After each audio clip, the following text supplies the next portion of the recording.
Praise the Lord. இந்த வீடியோவில் கூட லோத்தின் மனைவியை குறித்து ஒரு சின்ன தாட்டு.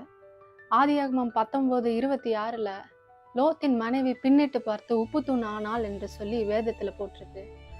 நம்மளோட கர்த்தர் நம்ம எப்பொழுதும் பின்னோக்கி பார்க்காம முன்னோக்கி பார்த்து நம்மளை போகணும்னு சொல்லி எதிர்பார்க்கிற தேவனா இருக்கார்.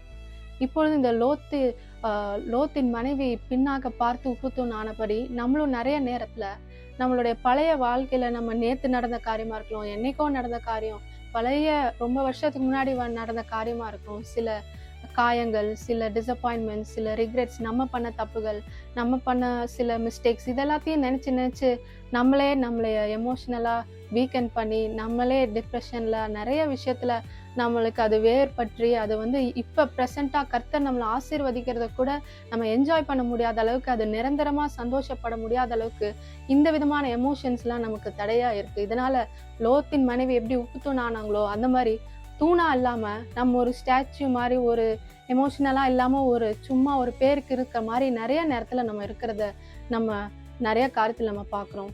ஆனா கர்த்தர் வேதத்துல சொல்றாரு, ஏசாயா 43:18 முந்தினவைகளை நினைக்க வேண்டாம், பூர்வமானவைகளை சிந்திக்க வேண்டாம், இதோ நான் புதிய காரியத்தை செய்கிறேன் அப்படின்னு சொல்றாரு. நம்மளுடைய தேவன் எப்பயுமே புதிய காரியத்தை செய்கிற தேவனா இருக்கிறார். அவர் வனாந்திரத்துல வழியை, அவாந்திர வெளியில ஆறுகளை உண்டாக்குகிற தேவன்.